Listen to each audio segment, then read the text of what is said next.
Welcome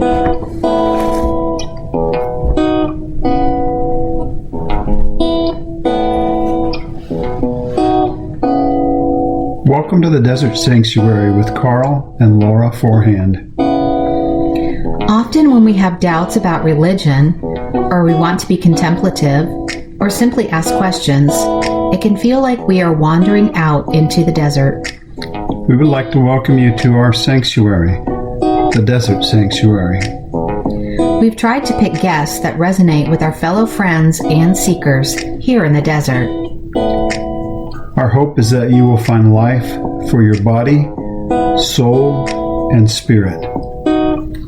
And now, here is our show.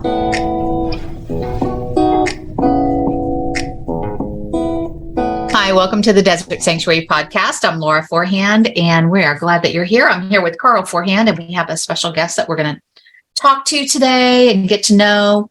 Do you have anything before we jump into our conversation today? So at the time of this recording, we're almost to the 15th of August. That's when our book releases, Leaning Forward. Hope you give it a chance. Go out there and look at it. We're really moving kind of for it.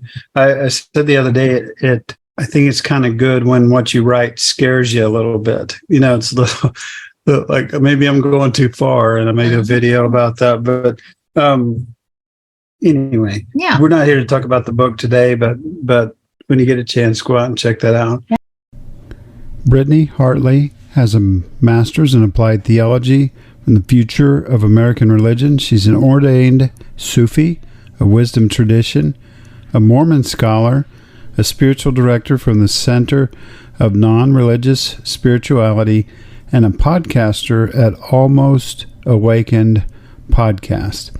Her website is nononsensespirituality.com. Welcome, Brittney. Welcome so much, Britt, to the podcast. We're glad that you're here today. Thank you. It's a pleasure. All right. So we really are excited. This podcast was booked a little bit in advance, and then mostly on my part, forgot some things and got mixed up a little bit, but that's kind of me. If everything happens right today, Britt, then Laura will ask most of the questions, and we'll be depending on your superior wisdom and experience. And we really take these stories seriously. This is a sacred thing for us to hear someone else's story. It's a trust, and we don't take it lightly. We've enjoyed all 280 of them so far, and we feel like we've just gone to school. Yeah, we keep going to school, and every time we get to hear someone's story, we learn something. So we want to share that with our listeners. A lot of our listeners are in deconstruction. Can you tell your story to the listeners out there? Oh, yes. Thank you so much for providing a platform for people to tell their stories. It's such a sacred thing to do, to just even provide the platform for that. So I appreciate that. My name is Brittney Hartley. I was raised Mormon. I was raised in kind of a Orthodox Mormon home. Had various degrees of what we would now call faith crisis or faith deconstruction. And it was kind of a long journey for me, deconstructing Mormonism and being kind of a nuanced Mormon for a while, and then kind of more of a nuanced Christian. And then I lost my faith in God, and I lost, for some people, that bulldozer of deconstruction doesn't stop until everything is bulldozed. And that was true for me. So it was, Mormonism, and then religion and Christianity and God and free will and sense of self. And that deconstruction bulldozer just really kept going until I was essentially in nihilism, and got a good sense of that space and learned some tools for recovering from that. And so my story is essentially a giant deconstruction to nothing, to a reconstruction that takes in all of what I'd studied from religion and spirituality and philosophy, a lot of philosophy in there when you talk about nihilism, to really reconstruct a life that's fundamentally worth living on the other side of deconstruction. And so that was kind of my story. And then my work now is to help people wherever they are in that process. At the beginning, it was a lot of Mormon faith crisis and Mormon faith deconstruction. And then after time, I would say I probably do more nihilism coaching now of people who say, okay, I've deconstructed. I don't know how to make decisions. I don't know how to parent my kids. I don't know how to grieve death. I don't know how to face my existential fears. So I do a lot of work in the 4 existential fears: meaninglessness, isolation, fear of freedom, fear of death. And so now I really enjoy, as a spiritual director, helping people deconstruct. But the most important part of that is not just the deconstruction, but reconstructing a life, a spiritual home on purpose, and what that process looks like, and really walking with people on that path. And it's a real joy to do that work on the other side now, on the other side of deconstruction. So that's a little bit about me. Yeah. So just before we get started with your questions, that in your opinion, like, why is it important to reconstruct? You know, I hear that out here in deconstruction spaces about how some people are reconstructing and some people are like, I'm not going to reconstruct. And so in your opinion, why is that important? And does it mean reconstructing faith? Maybe what does that mean? What does it mean? Yeah. And I understand that allergy that people have when they hear reconstruction, because a lot of times, especially from people who are in religion, they want you to reconstruct your faith and come back to church, right? And so there can be an allergy to, like, I'm not reconstructing anything. I'm not coming back to church in some nuanced way. You know, so I do understand that allergy. The way that I approach it is you kind of have a spiritual home. If you were raised in religion, maybe it's, you know, a certain kind of religious spiritual home. And with deconstruction, your house kind of gets bulldozed. But what people don't realize is that the hardest part of deconstruction is not kind of like going through the historicity of your religion and kind of unpacking things. I think the hardest part is when the house has kind of fallen down, but all the scaffolding is still there, meaning all of my old thought patterns and my thought processes are still there for me, from Mormonism or from wherever you come from. And so a really important part of reconstruction is to go back to those old thought patterns and say, okay, I've inherited this thought pattern. What do I want to think now on purpose? And that is a huge shift in the deconstruction space, because what we'll see, I'll give you an example just from Mormonism, is that people will leave Mormonism, but they still have the thought pattern scaffolding of prophets. We're a very prophet-centric religion. And so I would see maybe a Mormon get into Sam Harris, which is great. Love that. But then they don't realize that they've kind of made Sam Harris into their new prophet. Because they haven't they may have deconstructed religion, but they haven't deconstructed the thought processes that they have inherited from growing up in that religion. And so it's really a crucial part of deconstruction, or else you're still kind of probably binary or religious or culting, just in another place, which is what I see a lot in post-deconstruction, where people will kind of jump to the first thing that fills the void of what religion used to do for them. And so in order to kind of avoid that and avoid the next faith crisis, let's dig into those thought patterns and actually start building your spiritual home on purpose, rather than kind of still being subconsciously driven by all of those old thought patterns. Good question. Yeah, I see pastors a lot, ex-pastors. I'm an ex-pastor. I was 20 years a Baptist pastor. It's definitely cult-like, at least, and a high control religion for sure. But I see a lot of pastors that get to that point, and then they pretty quickly want to develop a cottage industry. They want to figure out, how do I go back to kind of doing what I was doing before in a different place? But like you say, you haven't solved the identity crisis, the PTSD that comes from, you know, being in one of those types of situations. Like, who am I? What do I believe? What do I do every day? You use the word nihilism. For people that don't know what that means, how would you describe nihilism? Yeah, so the philosophical term of some say nihilism, you can say nihilism, is that it's a belief that there's no inherent meaning in the universe. And so for some people that can be incredibly freeing to know that, because some people, especially if you have a lot of judgment and shame, when they find out that maybe there's no God or maybe there's no ultimate meaning for any of this, maybe we are just kind of animals floating on this rock and don't have free will. For some people, that can be incredibly freeing. My experience is that for people who are coming from religion, that place is really terrifying, because what religion does, even though it can make anxiety worse, it also does soothe some of our psychological fears. And so from the point of view of experience, for people who are deconstructing, nihilism is that moment that you talked about where you have completely bulldozed everything in deconstruction, and now you're essentially naked to the universe and you have no tools. It's almost like growing up in an instant and you don't have the tools for it. Or it's, you're a baby in the mall, but you lost your mom and your binky and your blankie, and you're essentially lost.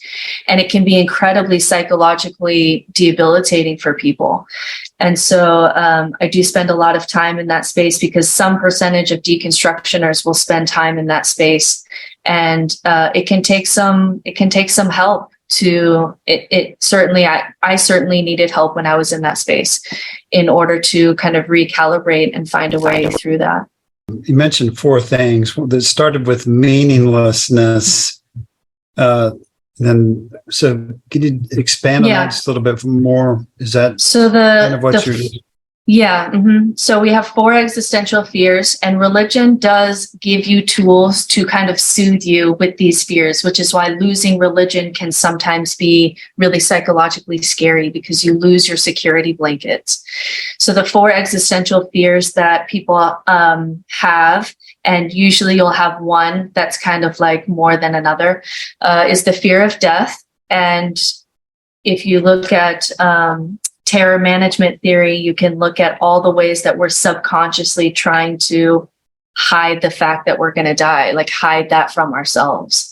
And so sometimes when you lose your faith, you actually have to face that fear head on. Or I'll have a lot of clients who they're deconstructing, they feel like they're doing fine, and then their dad dies, and they essentially have no tools to deal with this. And so we actually have to face that fear more directly, rather than giving you, here's a nice, comfortable story, you're going to see grandma again, because that story is no longer working for that person. That story, the person no longer believes that story, and so that blanket is no longer comforting, and now they have to face that head on. So fear of death is one that I work with. Fear of isolation is the fear that that you're alone, that you're going to end up alone and you're by yourself. And it's just the fear that if I keep going down this authentic path, I'm going to be alone. And again, there's ways to work through this where you live an authentic life and meet others in their authenticity, and you can actually find greater intimacy on the other side of deconstruction. But for a little bit, especially for those of us who kind of your family, your community was this religion, there's a fear of isolation. There's a fear of loneliness that you have to sit with a little bit before you kind of are recreating your new tribe. Fear of meaninglessness is just how do I deal with life if there's no ultimate meaning, if there's no justice, if there's no meaning to any of this, if children really do sometimes live a life of terrible horror and then die. How can we possibly go on with this project, right? Just an overwhelming sense of the meaninglessness and the randomness and the absurdity and the needless suffering. And those are heavy, heavy things, especially after you lose your faith, because what religions do is they'll give you thought-ending cliches, where if you're having a feeling, they'll have a thought that they'll give you, Jesus is going to make it all okay, or they're in a better place now. And it's these little it's like these little pieces of candy that kind of make you feel better. And again, after deconstruction, you may have to face meaninglessness and build a life in absurdity. And what does that look like? And how can you model that? And how can you change your thoughts to be able to match that? And then the last one is fear of freedom. And this one's more elusive, but the fear of freedom is the fear that you are ultimately responsible for creating your own life. And the fear that we have is some people think that if we just got rid of all the cult leaders, got rid of politicians, got rid of religious leaders, that we'd be free. And the reality is, if every leader died today, we would recreate new cult leaders tomorrow, because there's something in us that wants someone, when someone confident says, here's the path, here's what you do, it's like, oh, okay, somebody's figured it out. I just have to follow this path and I'll know what to do. So we do have a fear of freedom because life is complex and it's random. And what do I do? And how do I do it? And how I have these complex relationships and complex demands on my time. And these are hard questions. And so when someone says, I have an answer, it's very, it plays into that fear, which is why we will give people power when they tell us, I have a path for you. It's because we have a fear of freedom. So we have to face those fears directly in order to really reconstruct on the other side in a place of freedom and intention, instead of just jumping to the next religion or jumping to the next. And when I say religion or cult, I don't just mean, like, some people will jump so into the wellness, CrossFit, keto thing that it's working in their brain like a new religion, right? And so instead of just kind of becoming prey to whatever the next thing is, let's face these psychological fears, and then you can build from a place of freedom instead of a place of fear. So how do you help someone? Like, I like what you said about, we kind of gravitate towards people that we think have all the answers. I mean, that's just kind of built in us, right? We're always searching for somebody that's got the answers. And it's not that we don't want to think for ourselves, but, especially when you're in a place of fear, or maybe I'm just speaking for myself. When I'm in a place of fear, I have a tendency to try to find the answer kind of out there. So then, and I feel like guys in religion that, that's not working for us anymore. And yet we get out of religion and we kind of do the same thing, right? We kind of like look for somebody that has the answer. So how do you break that cycle, or how do you help someone to break that cycle? I mean, because people even, will email us and go, how did you all handle this or whatever? And we try to let people know, like, this is our story. This is what worked for us, but it may or may not work for you, and that's okay. So how do you help people with that? Yeah. And you're already kind of intuiting the answer, which is that there has to be a balance there, because what I'll see is, like, if you reject all advice from people because you've been so hurt by religion, you've been so hurt, especially by men telling you their advice, that you never seek advice again and you just go fully into intuition, that's just a different set of problems, right? Because now you're still in a trauma space. You're still being guided by that religion in your kind of new way of thinking things, which is, I'm never going to take advice from anyone, right? Mm-hmm. And so there does have to be a balance between kind of seeking people who are further along the path that you're on than you and seeking their wisdom, and also balancing that with your own intuition. And so how I would help a client through that is really see where they are. Are they so trauma ridden that they're just shutting off the world and becoming because intuition has its own problems too. And we find this in the world of the occult. Like, if you go the pagan kind of witch route post deconstruction, which is very heavy on intuition, the other set of problems there is that you become so wrapped up into your own intuition that it's not being checked on anything. And then you never know if it's your ego or your shadow. And then you get people saying, well, I'm being a jerk because the Mercury's in retrograde. And it's like, well, now we have a different set of problems. Now your intuition is telling you things that, maybe we need to have a check on that, because maybe you're just being a jerk and you can't blame it on the planets. So I just kind of see where people are. Are you cutting yourself off from voices and inspiration that inspires you and could be helpful? Or are you leaning too much on those voices and you need to access some tools of intuition? And there's different tools depending on where the person is in order to get to that balance where I have voices that inspire me and I have ways to access my own intuition, and I use both because we need both. Yeah. Mm-hmm. That's the word I was going to say, is like, it sounds like you try to help your clients create a balance, right? Because I know my personality, it's like all or nothing. And I really struggle with, that's awesome. It's between their intuition and then also kind of some outside, positive people that can be helpful in their journey. Yeah. So you mentioned the word adopting a different story, I think is how you said it. But so we've noticed, and we've sought out shadow work, we've done some of that. And we have even went to a tarot reader, different things like that. But we also noticed that sometimes, whether it's, a shaman or whatever we're talking to, that many times they go back and they're almost kind of telling the same story with different words, where it would be the universe has a plan and a purpose for you, or you decide you have a plan and purpose, and it's still that to me is the same result. It's the same story sometimes. Yeah, I get a lot of heat for that because on social media, sometimes I'll push up against religion. And of course, you get Christians telling you that you're going to go to hell, and that's fine.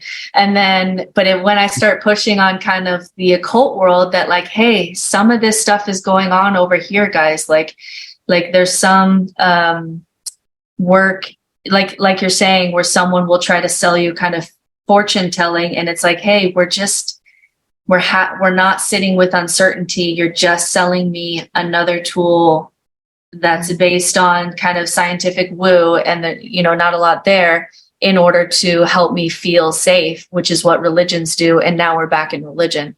And so, yeah. And then people will get really mad at me because they were on board with me when I was pushing up against religion. But when I start pushing up against, hey, this is happening over here in the occult world too, and new age spirituality, there's not a lot of difference between praying to a God that things are going to be okay and holding a crystal because these kind of give me magic, positive powers. Rituals do have power, but my kind of process now, and the tool that I use the most is what I call secular spirituality, which is there are tools of spirituality. Contemplation, tools of intuition, rituals, all of these things that scientifically make life better for us. But it's been wrapped around, either wherever it is in religion or the occult world, it's been wrapped around so much dogma or things that you have to believe in order to access those tools, that it becomes, your choice is either believe something that you don't actually believe, or that's kind of hazy to believe, or be an atheist and don't access the tool at all.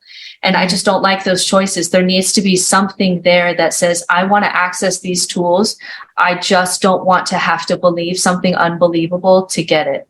And so that's the goal of secular spirituality, which is the space that I'm in now. Some people call it spiritual atheism or rational mysticism or secular, spiritual but not religious. There's a lot of words for this place, but it's essentially, how can I get these tools, the tools that religions have kind of claimed a monopoly on?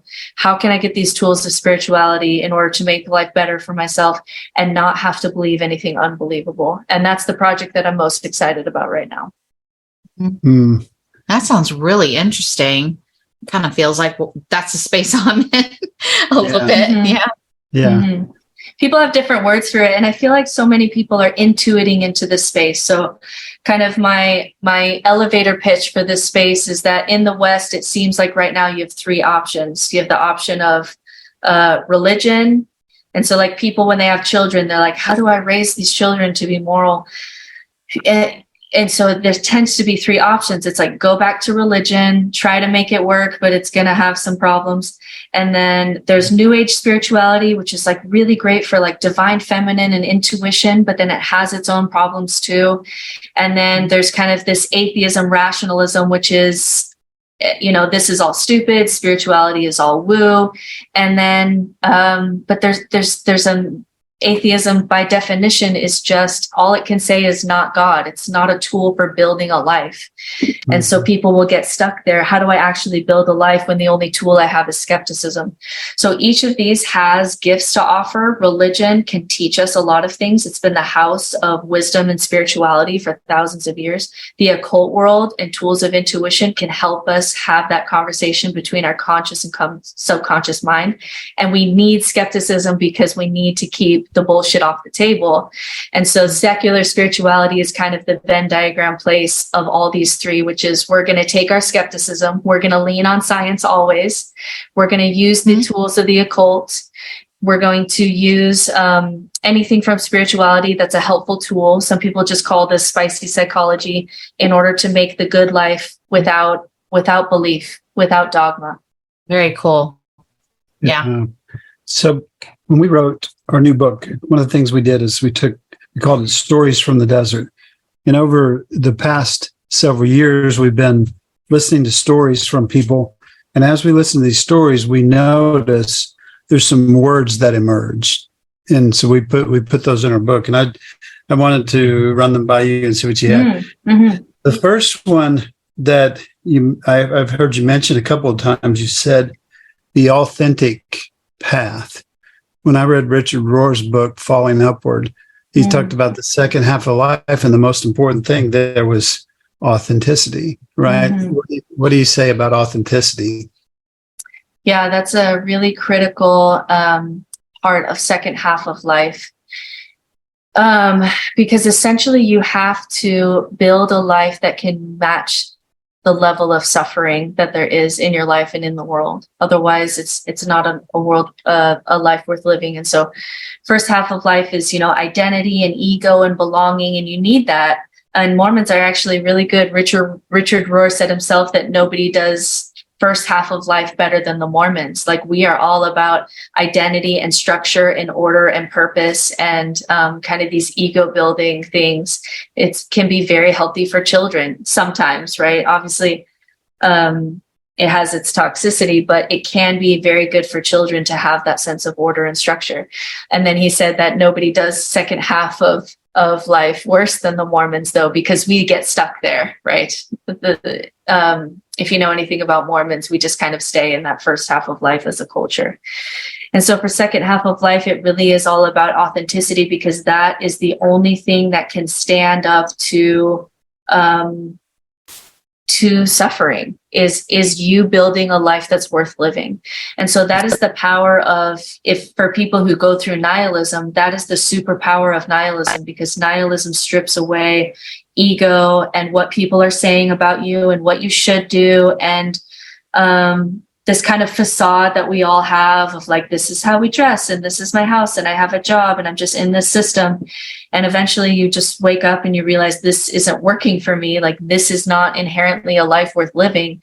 And that forces you into kind of, well, what would that look like? And that's your path of authenticity. And it's scary, and it is a wilderness. And no matter, I had a lot of training about spirituality in the wilderness when I was in my theology program, because the real prophets are the ones in the wilderness speaking truth to power. That's where they are. That's where God found them, was out in the wilderness.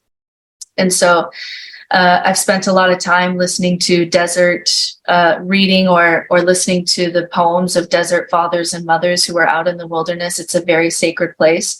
But when it's time for you to go out into your own wilderness of what does this look like for me, and taking those first steps into your authentic life, it will always be scary. And that's the point. Like, it's going to be terrifying. It's still going to be a wilderness, right, even if you know it is. So for me, that was, I got to all but dissertation in my theology program, and had to be honest that I can't write this dissertation because I don't believe in God anymore. And that was very hard. And I want to do spirituality because there's so much good things that I've learned in the 20 years that I've been studying religion, but I don't believe in God anymore. What the hell do I do with that now? Like, what do I do now? And so I just had this sense that, and I didn't know there was anyone like me, because when you're in the wilderness, you don't know that there's other people out there, when you're first going out there. Yeah. And so my first steps were like, I'm going to be an atheist spiritual director. I don't know if that's a thing, never heard of it, Don't know if anyone else is doing it. Don't know if a single person will resonate with it. But if there was anything that I could do in the world, when we're talking about authentic paths and life worth living, I want to be someone who is severely skeptical. I want to take all my skepticism and rationalism and philosophy with me.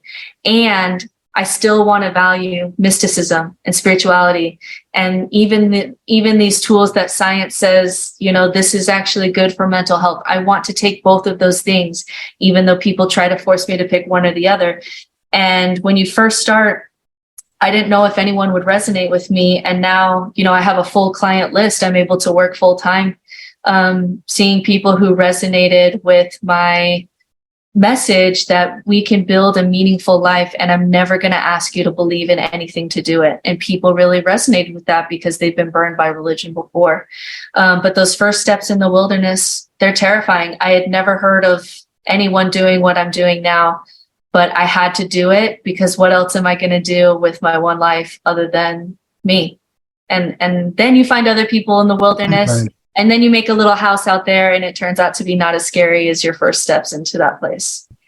Our first book is called Out into the Desert. So I like your metaphors. And the next phrase is going inside. People say, everything changed, Karl and Laura, when I went inside, first of all. Well, I'll give you both of them together. They say, I went inside and I learned to trust myself. That kind of goes back to that intuition piece a little bit. Mm-hmm. Yeah. Yeah, I think so. Because we find this in the hero's journey or the heroine's journey. For both of them, you're going to meet a place where it's scary, and you really need to dig inside to find out what's going on, because the answer is not going to be outside of you. It's going to be inside of you. And we use a lot of symbolism and stories to talk about this place. And I love all the imagery, because ultimately we can only use symbols to describe what this place is like, because you can't give someone a map to their own deepest, darkest cave. You can't. Only they know where and what that is. And so we can point to it, and we can write stories about it. We have a lot of symbolism about it. In all of religion, there's whispers of this place, of this dark night of the soul. But that is where your second life begins, which is when that first life and all of your conditioning is just, it's not enough. I'm not happy. This isn't me. And all of that has to die. And you go to your deepest, darkest cave. And that's when you find hopefully something there interesting or profound or beautiful, or something worth, or a path that calls you, or a sense of self, or wounds that need tending to. I mean, there are a lot of places in these deep, dark, in our kind of deep, dark caves, but that's where you get all of this creative energy in order to build that second half of life, authentic life. Mm-hmm. And ignoring that or not trusting it means it doesn't get better. Right. It just still is subconsciously driving all of your choices. Right. And so you're never free until you really face it. Yeah. We would call it shadow work and inner child work and so on. I heard you mention shadow not too long ago. What's the significance of those things?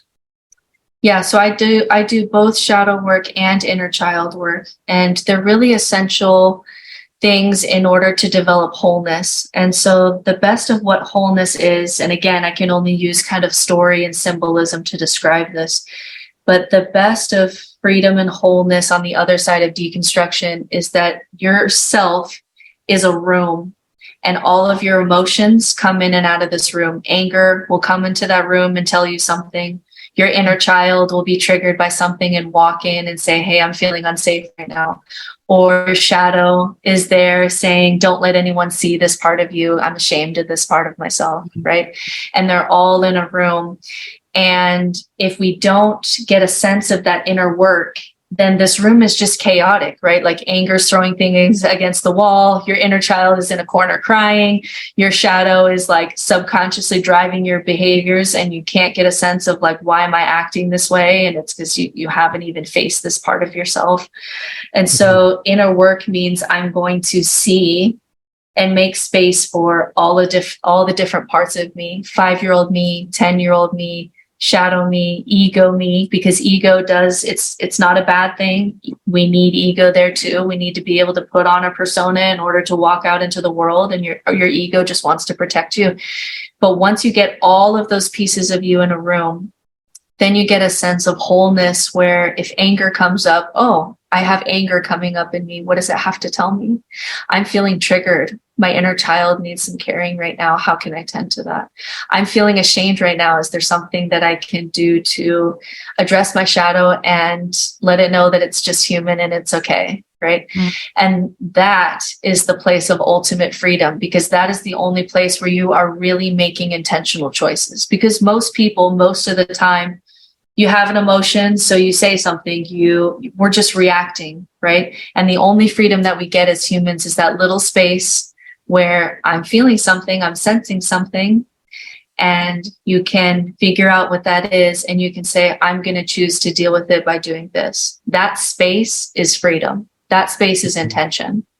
And getting to that space is just a lot of peace and wholeness within, and it comes with you everywhere. So once you have that room inside of you, you no longer have to have your family fully validate you, or walk into a church. I want to go into a church where they see all these parts of me and accept and love me.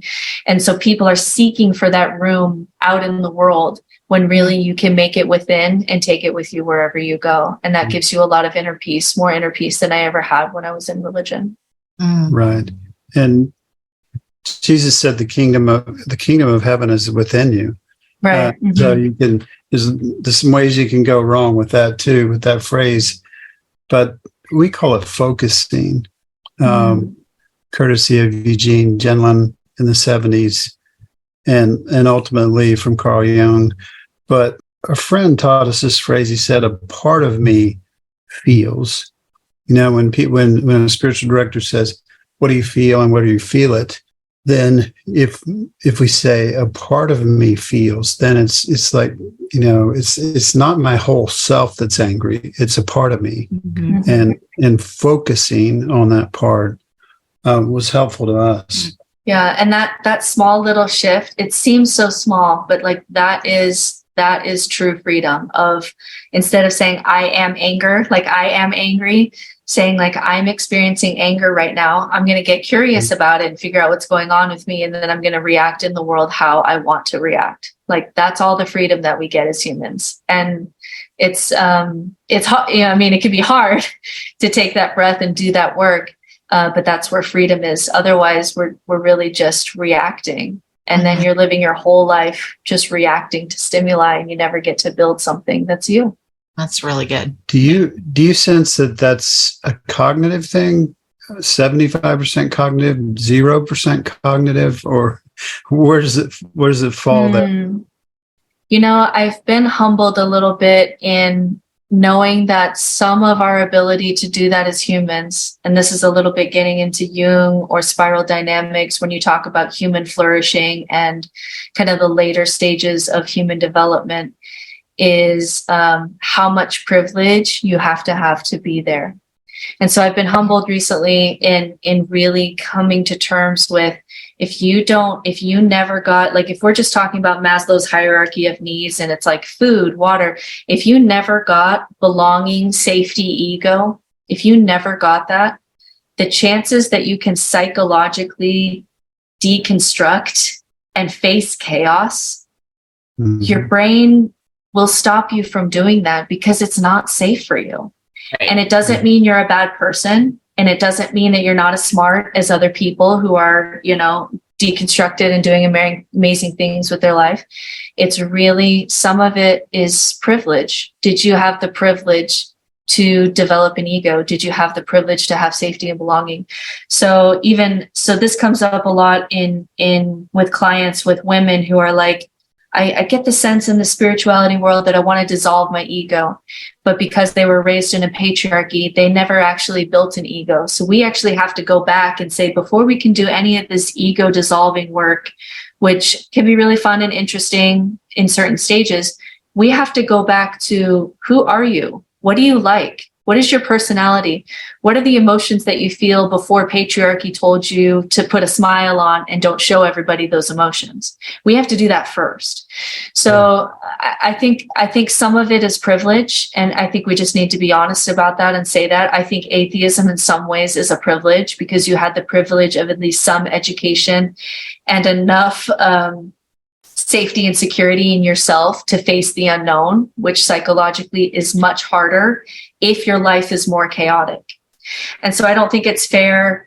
Like, if for me as a white person, even though I'm an atheist, I don't think it would be fair for me as a white person to walk into a Southern Black church and say, actually, Jesus is just a figment of your imagination and we need to disband this church, because this people really organized around the concept of restorative justice in order to survive. Like, it was part of their survival. Right. In slavery and in Jim Crow and all of these things. And so me and my privilege, who's out here thriving in atheism, it would be wrong of me to walk into that church and say, well, actually, go into my biblical scholarship and kind of disprove everything that they're saying. And so I do think we have to be aware of privilege, that it is a privilege to be educated. It's a privilege to be able to deconstruct. It's a privilege to be able to get to some of the levels of human development where you can handle insecurity and you can handle the void. Like, the void is a terrifying place. There's a reason that our brains don't let us look in that place. Like, it is terrifying. And so that's certainly a part of it. And then some of it is just, I don't know why people develop the way that they do and why some people seem to more than others, but it just seems like people move through their own stages at their own pace.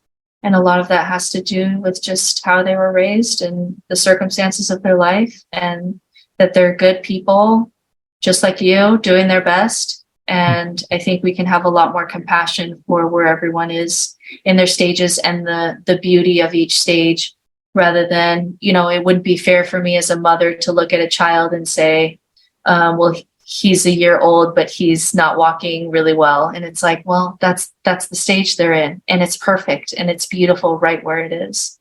Mm-hmm. So I think sometimes in the post-deconstruction world, we can get a little bit on a high horse about, oh, I'm in James Fowler stage 5 and you're in stage 3, or whatever we're using to kind of judge people, when really there's a lot of privilege to be able to be safe enough to move forward in your life. That's a really good point. Like, I'd never thought of just the privilege aspect of it before. So thank you for sharing that, because I think that's really important to kind of let soak in. Yeah, makes a lot of sense. So next word was compassion, and you just explained it. So compassion is just, I am you and you are me. And that realization that if I was in your circumstances, I'd be doing just what you're doing, and that people are just like you. And that's when we get out of our binary. Because sometimes when we're religious, like, let's say we're conservative politically when we're religious, and then when you're deconstructing, you may just be just as strong liberal, and we can still be binary in our post-deconstruction. And I see this sometimes in atheist groups where they're a missionary for atheism just as much as they were a missionary for Christianity. And so sometimes we can stay in that binary place, but true, the balance, or Taoism, the yin yang, I mean, the symbolism is everywhere in religion, which is I am you and you are me. And that's where our morality comes from. That's where compassion comes from. And it's realizing that the other side of all these aisles that we have are needed. Men are needed, like white, straight, heterosexual men, still needed, still needed in the world. In a different way. And so trying to not get sucked into the binary of the other side. Yeah, we found compassion is important in inner child work. It's important in working with the inner critic or the protector, whatever you want to call that. But and even in our book, we talked about mercy and how mercy is tied to retribution. And so mercy will get you off the hook, but compassion will actually heal you. And I'm becoming more and more convinced every day that compassion is one of the most important things in the world. And I'm glad you explained it for us. Explain it to us. It's interesting too. I hear it in your language that I can tell when someone's done some healing work in their deconstruction, when they can return to things that they once heard in religion in a different way. And so you can go back and see, oh, there actually was in my religion some aspects that were trying to point me to compassion. Even Jesus, like as a radical mystic, there were some aspects where, like you were mentioning, that the kingdom of heaven is within you. It's at hand, right? And so being able to return and see, oh, it was trying to point me to something. But we miss it because of just all the dogma and all the ego. But there's in every religion, there's these whispers of compassion and wholeness and deep belonging and spirituality and meaning of life and all of these things. But we have to kind of separate it from all the junk around it in order to get to it.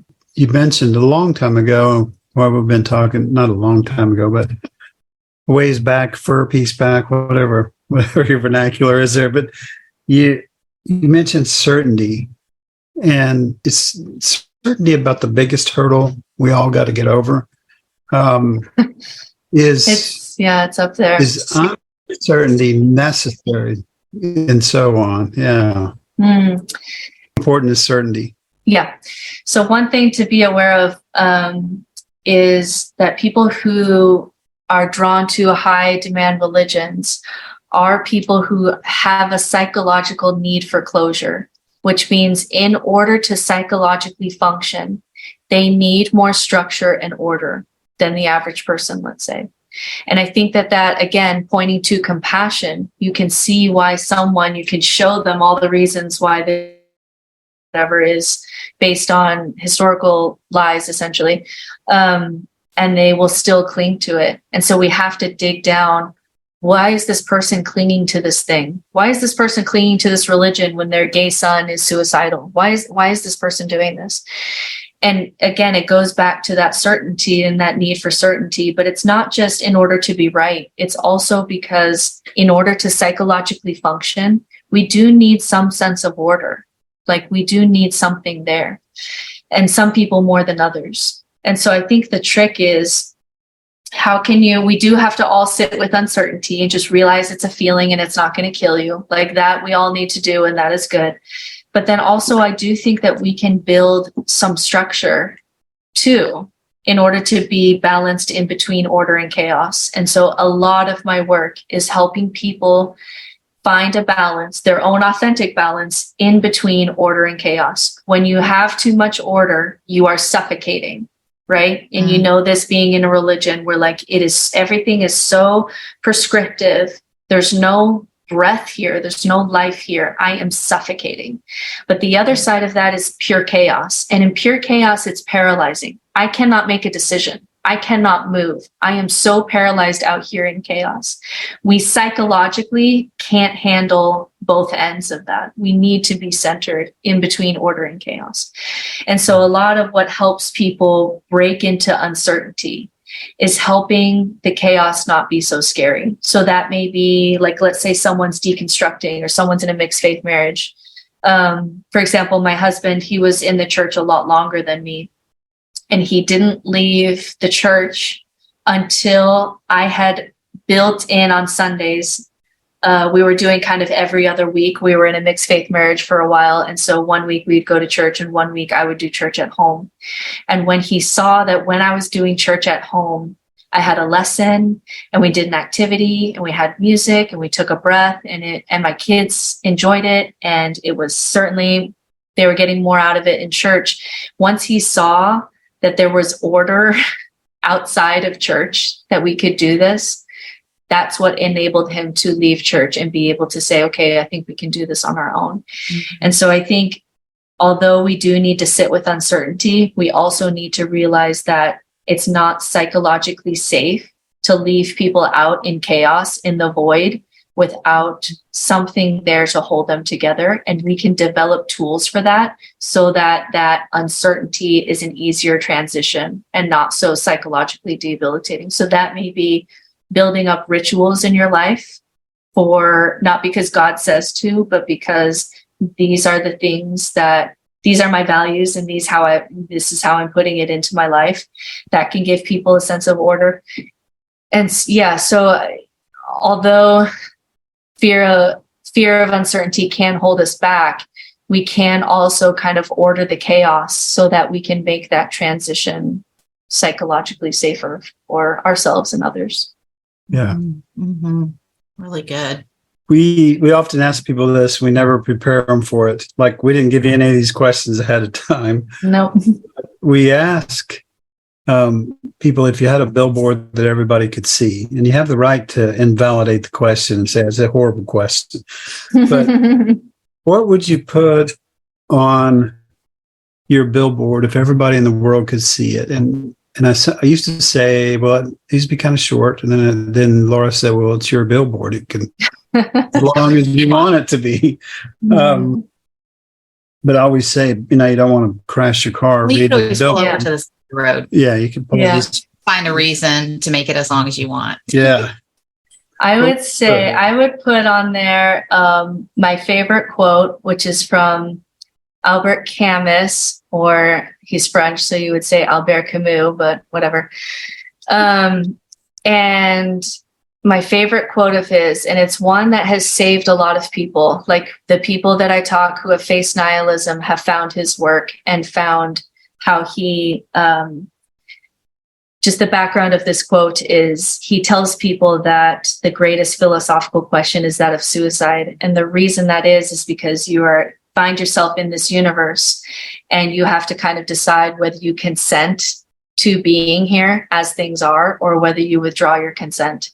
And so he said that people have three options. One is to decide, I withdraw my consent, which he advises not to do, because we need you here. And then the second is to commit philosophical suicide, which is, I'm just going to believe in some story that makes me feel better to function. Or your third option, which is to embrace the absurd and build a life of meaning anyway. And so the quote that he uses is, the only way to deal with an unfree world is to become so completely free that your existence is an act of rebellion. And that quote has saved a lot of people, that I am going to live my life as an act of rebellion. Not because there's a heaven, or maybe we still blow ourselves up one day, or the sun blows up and, Earth is no more and the universe doesn't remember us, but I'm going to live according to how things should be. I'm going to live my life where my existence is an act of rebellion against the things that shouldn't be. And it can give you a purpose and a sense of meaning, even in a world of meaninglessness, even in a world where you're going to die, even in a world where there's suffering and absurdity. And that you can say, the only thing that I can do in this unfree world is become so completely free that my very existence is an act of rebellion. And I just find that really inspiring. So I'd probably put that quote on there. Nobody would understand it, but that's what I would put on there. That's really good, though. I have a question though about it. Can you develop a following and also have your life be an act of rebellion, or do those things get complicated? You know what I mean? Yeah. Because so many of us are geared toward how many likes we get, or we publish books, so we want people to read them, and you kind of fight it. I mean, there's a tension between those two things, right? Kind of how we are. Because I agree with the quote that we should be so authentic, we should be so free that it's an act of rebellion, right, against the status quo, against all those things. Yeah. But there's some tendencies that fight against that. So the difference is, so like, as we're meeting here, like, I have a desk and I'm wearing clothes and I'm functioning like a functioning member of society, right? And I think the trick is, even though you may not see it from the outside, is that I decide how much I'm interacting with society. Like, I decide as a woman if and when I'm going to wear makeup because of how I want to interact with society. I'm deciding if I want to subscribe to this like social game of I have kids and I want my kids to have friends. And so I'll play these social games of like taking people to taking my kids to kids' birthday parties and making awkward conversation with other adults. And it's a game, but I'm deciding to play that game on purpose because of what I'm wanting because I want my kids to have friends or whatever it is. And there's a big difference between being asleep and society telling you what to do all the time, and you're just essentially a robot to those dictates, and deciding when and how you want to show up in society. I do show up in society. I don't live in a cave. And, I have work and I have bills and I have kids and I wear clothes and I have pictures on the walls like a normal human. But there are times when I choose, I'm not going to do that. That doesn't, like, life is so absurd. I don't need to do that. I don't need to play that game. I don't need to show up in that way. I don't need to wear a name brand. If I go to yoga, I don't need to be wearing Lululemon and subscribe to all of this nonsense, right? So you can decide, and you get the choice of when and how to play in the matrix. And that's still freedom. That's still freedom when you're playing in the matrix, because anytime that we exist in society, you are existing in the structure, right? But the difference is I choose how and when I show up. And sometimes I say no, and I just don't play whatever the game everybody wants me to play. And so the difference is intention. The difference is intention.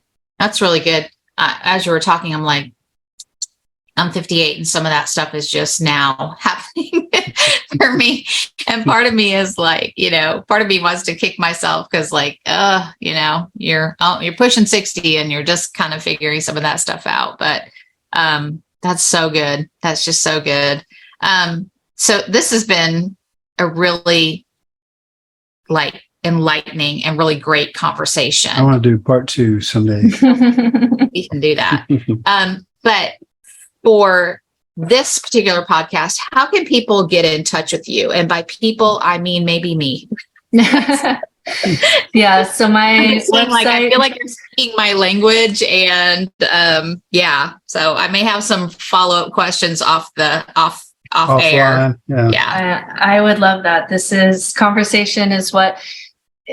part of my authentic life. So it may just seem like a podcast, and it may just seem like, in a couple years, in a couple decades, no one will even know that I existed. A couple generations, nobody's going to remember this podcast or remember this conversation. So why do it? And it's like, but this is part of my authentic life, is having this conversation. This is the game that I want to play, where let me get a sense of who you are and how you're making sense of life. Let me share a little bit of you, and let's meet in this place in the middle. That it's even if you told me, hey, we just found out an asteroid is going to hit Earth next week, I'd be like, yeah, but I'm having a fun time in this conversation. Do you just want to finish the conversation? And I still would.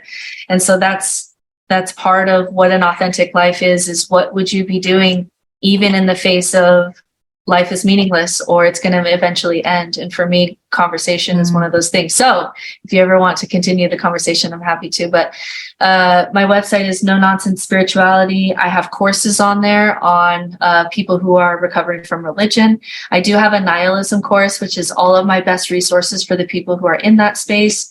And a secular spirituality courses if you want to check that out and see what that's all about. I also do coaching. And I open my coaching schedule up for the fall. And then I podcast at Almost Awakened for some of these long form conversations. And we invite people to hear their story too. And then I do some TikToking on social media, which I just discovered a couple months ago. We'll see how long I stay on that one, but I do TikTok a little bit. Awesome. I have one more question. Hit me. All right. So right at this very moment, there is a big Facebook group having a debate. One of the key people in that is platformed with other speakers. 70%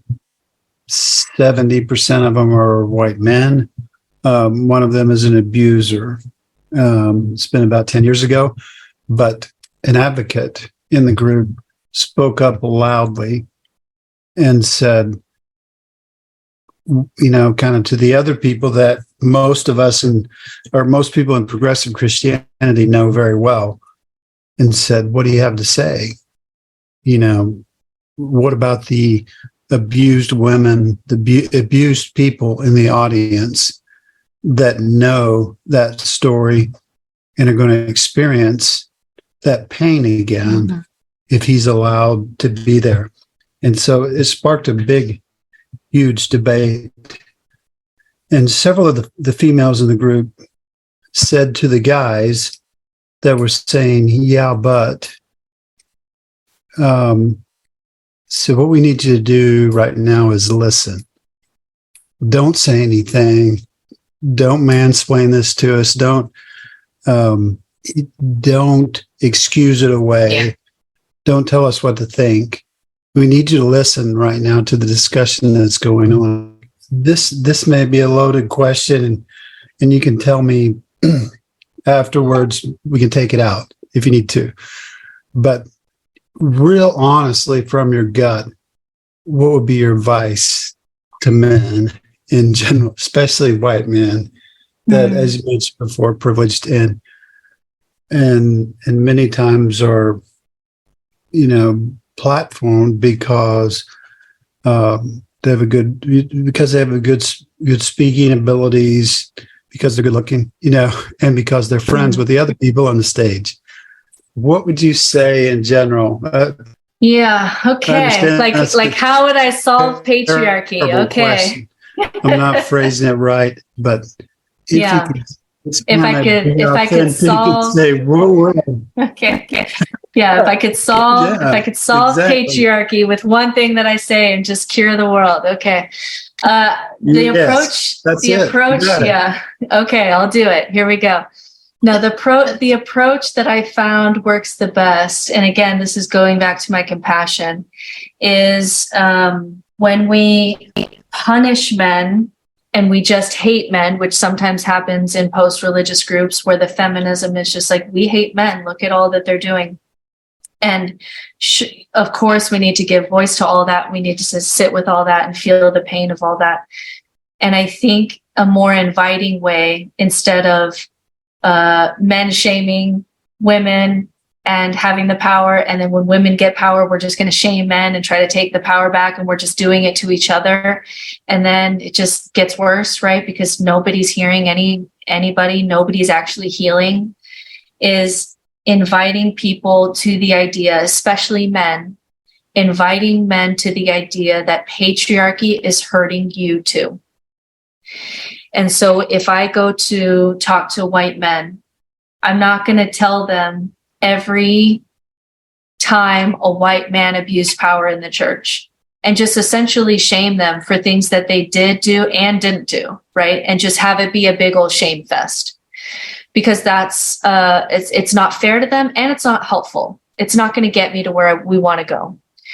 And I think a better approach is and that patriarchy is hurting them too, meaning they have to always put on this facade and they have to be this kind of strong leader. And you're telling me that man never in the middle of the night cries because he's lonely, or because he has to appear a certain way, or because he's ashamed that it's all going to come crumbling down, or he hasn't done his shadow work and he has a bunch of sexual repression and he doesn't know what to do about that. And sometimes it pops out in ways that he doesn't even want.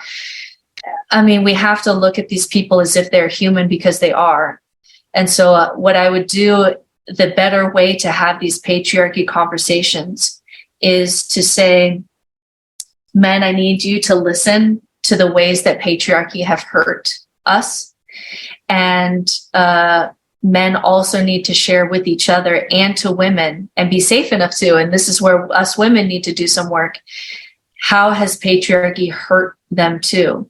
Because men, as the greatest benefit to being a woman is I have more intimate relationships than the men that I know. My relationships are very intimate. When I'm vulnerable, I am rewarded with that vulnerability with intimacy. And because in society, men cannot be seen as that because we have homophobia and they won't be accepted and they'll be called beta males or all of this. They are not allowed to have the kind of intimate relationships that women can have. And so I think when we invite men and women into that space to say, how has patriarchy hurt everyone? And how can we make space for everyone in their wholeness, everyone in their shadow? Then that's how we can heal and have men and women to be able to be together in a healing space rather than blaming each other and trying to talk over each other. And then whoever has the most privilege is trying to, or the most trauma is trying to trump everybody else with their trauma, and everybody's just screaming their trauma at each other and nothing gets done. So we have to invite, how has patriarchy hurt all of us? Because it hurts men too. And if you get men to see that, hey, like, you know how you're really lonely, you know how you have to put on a face, you know how that you have to sometimes pretend that you're strong when you're not feeling that way. This is patriarchy hurting you too. And I'm sorry that it's that way for you. When you invite men into that space and do that and have that kind of soft invitation to how are you hurting too, then that's when we can collectively start dismantling patriarchy. Otherwise, we're just shaming each other and just hating each other. And then everybody gets mad at each other and blah, blah, blah. Yeah. Mm-hmm. Wow. That was a good question and a really good answer. And I totally agree with that. And it's really hard sometimes when I'm in my, own headspace to remember that. So that was a really great reminder for me. Yes, this has been a great conversation. I'm sure you noticed that the computer was dragging a little bit, and I'll edit and fix that, and it'll all be great. I hope so. I apologize if that's happening on my end. It's always a bummer when technology gets in the way of the conversation. Yeah. Well, one of the things is I have this old computer that I've written all my books on. It's sentimental, but it may be time to move on to something that works a little better. But the conversation, your insight is very valuable to us, and we'll do our best to preserve it and share it with as many people as we possibly can.